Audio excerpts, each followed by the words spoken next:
ამრიგად ის რომ არის ღმერთი ცხადია, ხოლო თუ რა არის იგი არსებითა და ბუნებით, ეს სრულიად მიუწვდომელია და უცოდნელი. თუმცა უსხეულო რომ არის იგი, ეს ცხადია, რადგან როგორც უნდა იყოს სხეული ის, რაც უსასრულოა, უსაზღვროა და უსახველია, შეუხებელია, უხილავია, მარტივია, შეუდგენელია, რამე თუ როგორ იქნება უცვლელი, თუ კი შემოსაზღვრულია და ვნებადი, ან და როგორ იქნება უნებო ის, რაც სტიქიონებისაგან შემდგარა და კვლავ მათდამი უნდა დაიშალოს. შედგენილობა ხომ წინააღმდეგობის სათავეა, წინააღმდეგობა დაპირისპირებისა, ხოლო დაპირისპირება დაშლისა.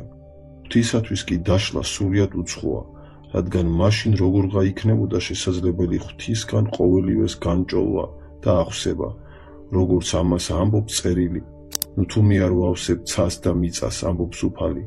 იერემიას 23 თავის 24 მუხლი. შეუძლებელია რომ სხეულმა განჭოლოს სხეულები ისე, რომ არ გაჭრას და არ გაიჭრას, რომ არ შეეწნას და არ დაუპირისპირდეს. როგორც მაგალითად სითხეები, რომლებიც შეირევიან და თანაგანზავდებიან. თუმცა ზოგიერთები ამბობენ უნითო სხეულს, როგორც ელინ ბრძენთაგან თქმულა მეხუთე სხეული, რაც შეუძლებელია, მაგრამ ხომ უთუოდ მოძრავი უნდა იყოს იგი მსგავსად ცისა, რადგან სწორედ ცა თქვეს მეხუთე სხეულად. ვინღა არის მისი მამოძრავებელი?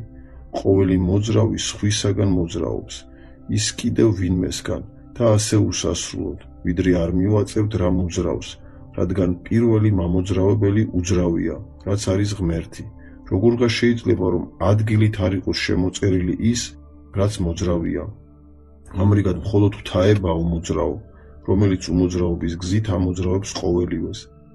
ამიტომ უსხეულოდ მიიჩნევა ღვთაება, მაგრამ არც ეს წარმოგვიჩენს მის არსებას, ისევე როგორც არც უშობელობა, დაუსაბამობა, გარდაუქმნელობა, უხრწნელება და სხვა დანარჩენი, რაც კი ღვთის ან და ღვთის არსებობის შესახებ ითქმის. ესენი აღნიშნავს არა იმას, რა არის იგი, არამედ რა არ არის, ხოლო ვისაც რაიმეს არსების გამოთქმა უნდა, მართებს ის თქვას, თუ რა არის იგი, არა თუ რა არ არის, მაგრამ ღვთის შესახებ შეუძლებელია იმის თქმა, თუ რა არის იგი არსებით. ამიტომ უფრო შესაფერისია, რომ ყველაფრის ჩამოკლების გზით ითქვას მის შესახებ სიტყვა.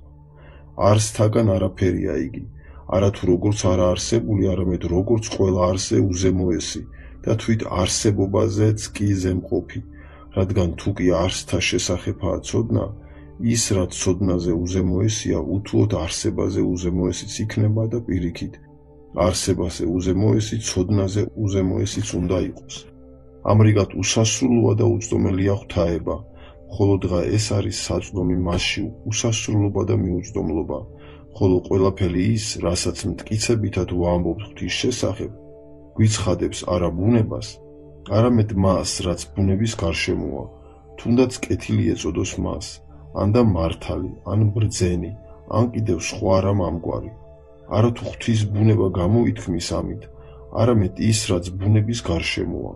ამასთან ზოგი რამ, რაც ღვთის შესახებ მტკიცებითად ითქმის, ზიაღმატებითი უკუთქმის შინაარს შეიცავს. მაგალითად, როდესაც ღვთის შესახებ ვამბობთ სიბნელეს, არა თუ სიბნელეს გულისხმობთ, არამედ იმას, რომ ღმერთი არ არის სინათლე, ანუ სინათლეზე უზემოესია. ასევე, როდესაც მის შესახებ ვამბობთ სინათლეს, ვამბობთ იმ აზრით, რომ არ არის იგი სიბნელე.